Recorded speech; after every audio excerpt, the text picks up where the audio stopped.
In 1898, deep within the limestone heart of a Saqqara tomb, a discovery was made that would remain dormant for 70 years. It wasn't gold or a king, but a small wooden object, catalogued simply as Object 6317, a votive bird intended for the afterlife. Archaeologists of the late 19th century saw a toy. They saw a primitive representation of a falcon carved from the wood of a sycamore tree. It was tossed into a basement box at the Cairo Museum, forgotten as another relic of a superstitious, pre-scientific culture. But in 1969, Dr. Khalil Massia, a professor of anatomy and a student of ancient models, noticed something impossible. Birds have horizontal tail feathers. This object, dating back to 200 BC, possessed a vertical stabilizer. It didn't look like a bird, it looked like a glider. If this was a toy, it was a toy designed with the precision of a modern aeronautical engineer. It defied every historical timeline we've been taught. It suggests that 2,000 years before the Wright Brothers, someone in the Nile Valley understood the secrets of the sky. Let's look at the geometry. The Saqqara Bird features anhedral wings, a specific design choice used in modern cargo planes to provide stability during heavy maneuvers. This isn't an artistic flourish, it's a functional aerodynamic profile that reduces drag and increases control. The proportions are startling.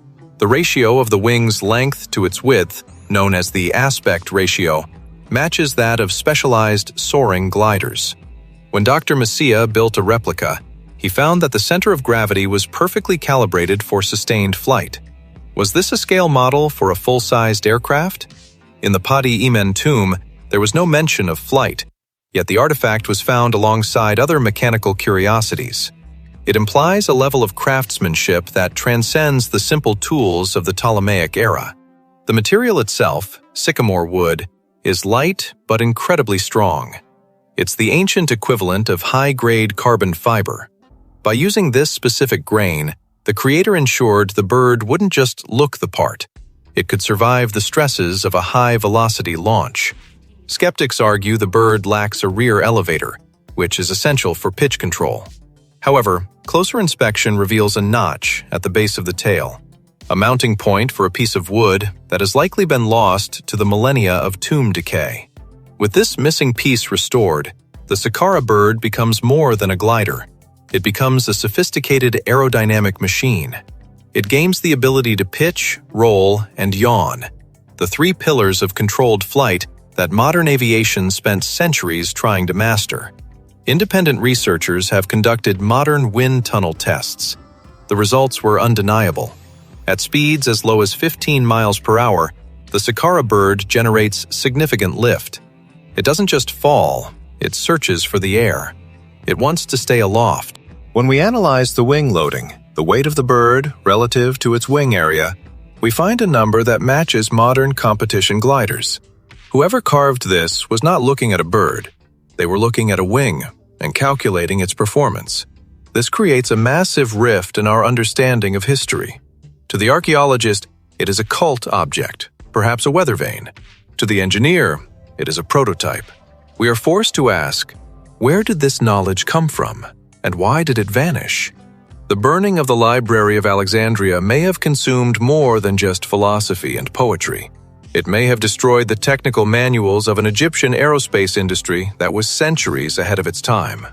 The Saqqara Bird is a lone survivor. If you're fascinated by the intersection of ancient mysteries and high-tech engineering, join us as we reverse engineer the past. Hit subscribe to ensure you never miss a deep dive into the artifacts that shouldn't exist. Now, let's look at the launch. For a glider of this size to work, it needs a launch system. Some believe the ancient Egyptians used balsa-like wood catapults or even large kites to tow these gliders into the hot thermals rising from the desert floor, allowing them to soar for miles. When we run the 3D scans through computational fluid dynamics, the mystery deepens. The beak of the bird acts as a nose cone, reducing frontal drag. The body is tapered like a fuselage to maintain laminar flow, preventing turbulence from stalling the craft. Is it possible the Egyptians were the first to observe the principle of Bernoulli? The idea that moving air creates pressure differences? The Saqqara bird's wing profile suggests they didn't just observe it, they mastered it for practical application. Saqqara was the center of Egyptian innovation. It was here that Imhotep designed the first pyramid. Is it such a stretch to believe that the same minds that solved the physics of 6 million ton stone structures also solved the physics of flight?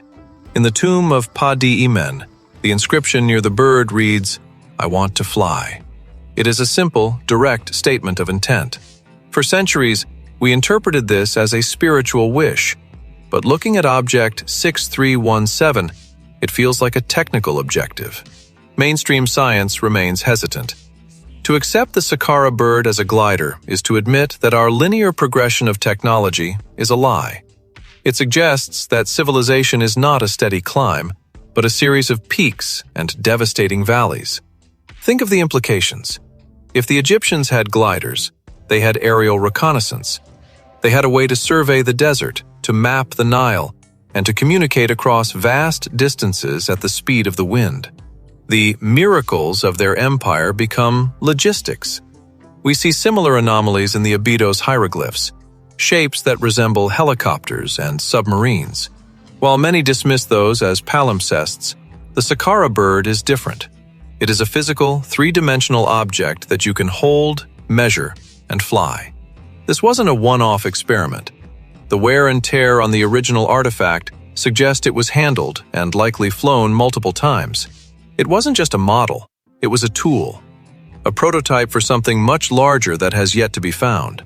If the model flies, the full-scale version flies better. Reynolds numbers, the physics of how air interacts with different scales, actually favor larger versions of this design. A human-sized Saqqara glider would have been incredibly stable and efficient. Imagine a pilot 2,200 years ago, soaring over the construction of the Great Library. From that height, the world would look different. The gods wouldn't be in the sky, the Egyptians would be there with them, looking down at their creation. But all we have is this, an 18-centimeter piece of wood. It is the black box of a forgotten era. Every time we test it, it passes. Every time we measure it, it proves its worth. Yet, it sits in a basement, labeled as a toy. Is the refusal to see the bird for what it is a matter of science or a matter of pride? We like to think we are the first. We like to think our century is the pinnacle. The Saqqara bird suggests we are merely rediscoverers. If we accept flight in 200 BC, we have to rewrite the history of the Ptolemaic kingdom. We have to look at their trade routes, their military victories, and their architectural precision through the lens of aerial perspective. It changes everything. The bird's tail, that vertical stabilizer, is the smoking gun. In nature, no bird has a tail like this. In aerospace, every airplane does. It is a geometric anomaly that cannot be explained by observing nature. It can only be explained by understanding physics. The anhedral wings would have allowed the bird to roll into turns with ease, a necessary feature for navigating the unpredictable winds of the Nile Canyon. This was a machine built for a specific environment, by people who knew that environment intimately. Dr. Masih has spent the rest of his life trying to convince the world. He pointed out that the artifact's tail was tapered to a thin edge, exactly like a modern rudder. He pointed out the lack of legs, unusual for a toy bird, but standard for a glider. Today, the bird remains one of the out-of-place artifacts that the world chooses to ignore. But in the age of AI and advanced simulation, the truth is becoming harder to hide. We can now prove, mathematically, what the eyes of 1898 could not see. The connection is direct. The physics of the air haven't changed in billions of years. If you build a wing with these proportions today, it flies. If you built it 2,000 years ago, it flew. Gravity does not care about your timeline. We are left with a haunting question. How much more is hidden in the basements of our museums? How many other toys are actually blueprints for technologies we think we invented? The Saqqara bird is a bird. It is a warning. It warns us that our ancestors were not primitive. They were observers. They were engineers. They were dreamers who looked at the Falcon and didn't just wish to be like it. They decided to build something better. The Saqqara Bird is the ultimate proof that the sky has never been a limit, only a challenge. It stands as a silent witness to a moment in history when humanity first broke the bonds of the earth and tasted the freedom of the winds. Whether it was a royal toy or a technical prototype, its existence forces us to confront a reality where the Wright brothers were not the first, but the latest. The Nile was once the runway for the gods, and for those who dared to follow them. Object 6317 is still there. It is still waiting. It is a piece of wood that contains the soul of a machine. It is the ancient Egyptian model that actually flies. And it is the key to a history we are only just beginning to unlock. The past is not what you were told. It is much, much faster.